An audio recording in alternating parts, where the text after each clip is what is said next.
So we're going to finish our lecture on confusion and dementia. We left off with our Alzheimer's patient, and we were talking about the fact that it does have no cure, that these patients are eventually, it's going to end in death, their diagnosis.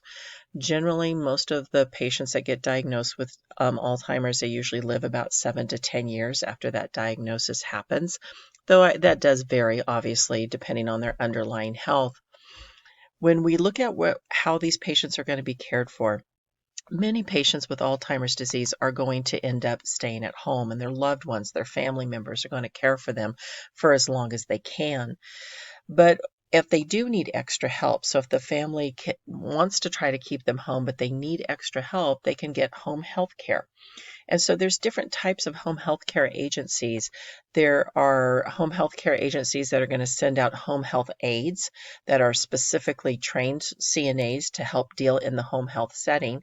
And then there's also agencies that just do companion type care. And sometimes that's enough for these people. They just need somebody to keep an eye on them and make sure that they stay safe.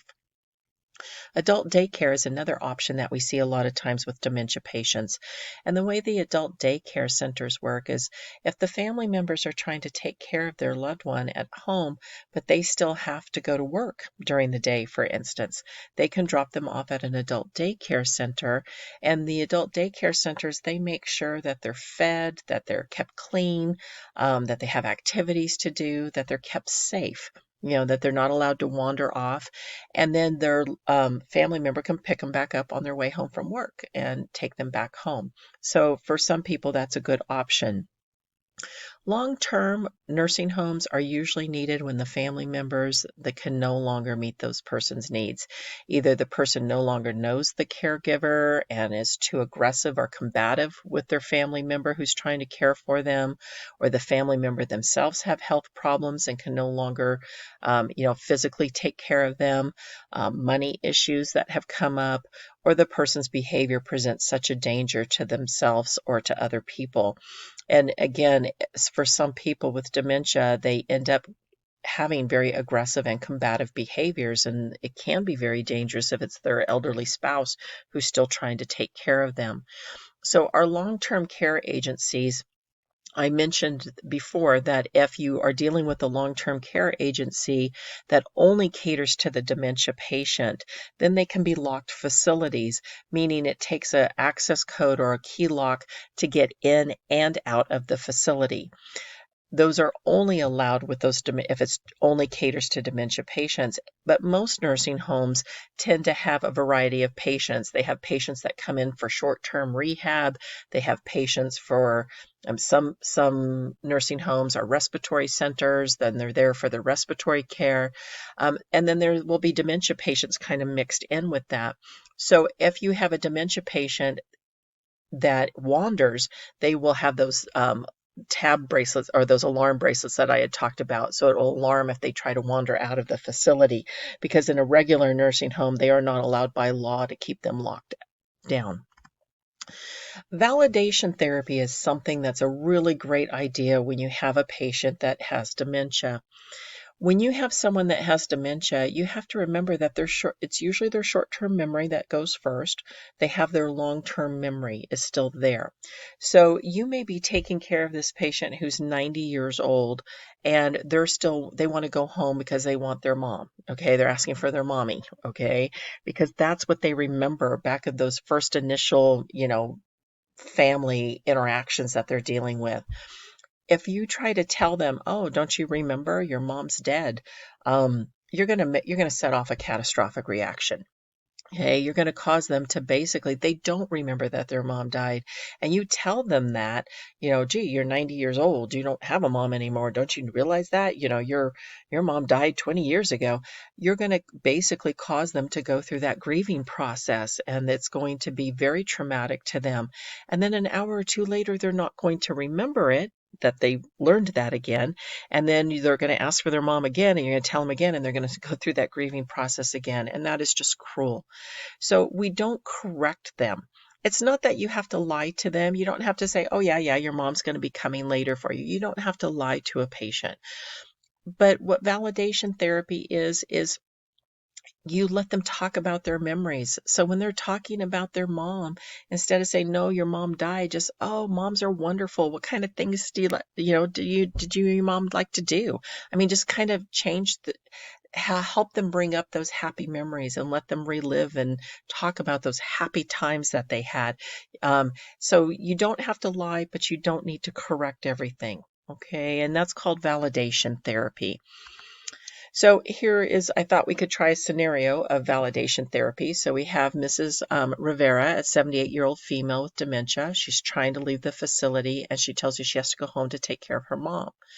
So the response that reflects the CNA's reality is, don't you remember your mom died 20 years ago? That's going to get that patient agitated, potentially combative, crying, depressed, and it's not going to stick anyway. Okay, so within a few hours, they're going to be asking for the same thing, and you tell them again, you're going to put them through that reaction again. So a better response would be, aren't mothers wonderful? Tell me about yours. What kind of things do you and your mom like to do? I mean, just get them talking about those good, happy times that they have. Another one, Dr. Carroll, retired doctor with Alzheimer's disease. He wants to go to the hospital to make rounds on his patient. So when the CNA reminds him he's retired, he gets agitated. Another way you might approach this situation is, and we actually had this happen at one of the nursing homes that we take our patients to. We had a retired physician and he wanted to get up and he wanted to get dressed and he wanted to go make rounds on his patients.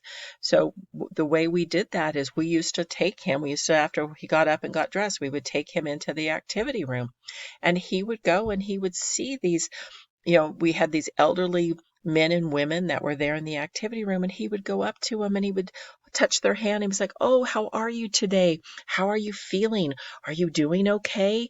Can I do anything for you? And he felt like he was still making rounds and they felt like they were getting extra attention. It was a win-win all the way around. We didn't let him actually examine the patients, but he would just go and greet them and talk to them and ask them how they were doing and how they were feeling.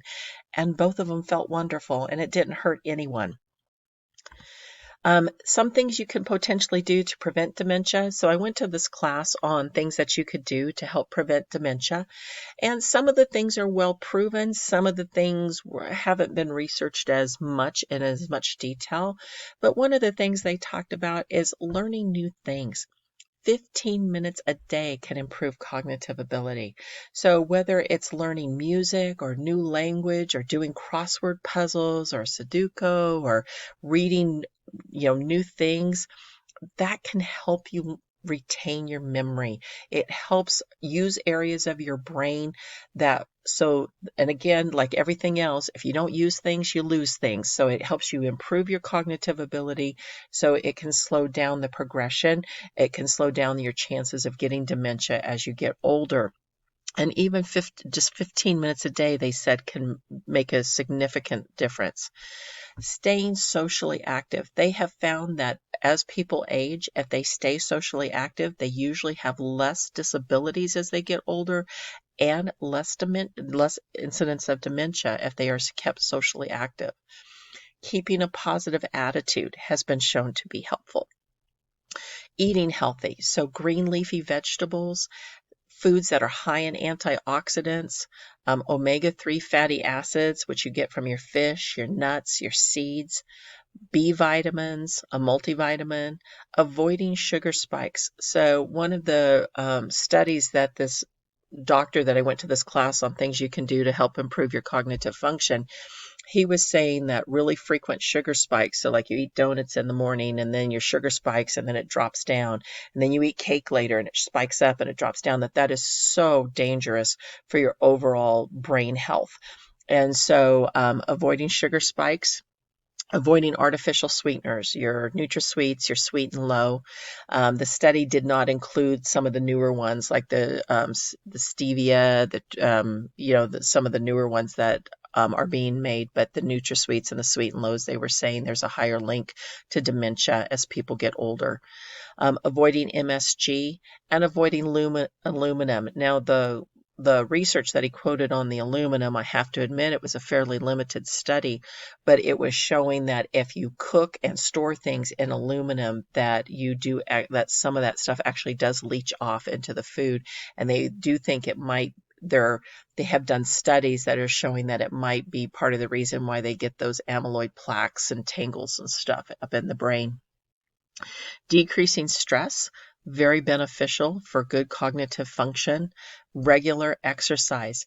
And then there was another study that they did where they showed that regular dental checkups have that if you get good regular dental checkups and good dental hygiene, that you have less incidence of dementia. They have been showing that periodontal disease has been linked to higher rates of Alzheimer's disease. So good dental work is also very important as well. So that is going to conclude our lecture on confusion and dementia.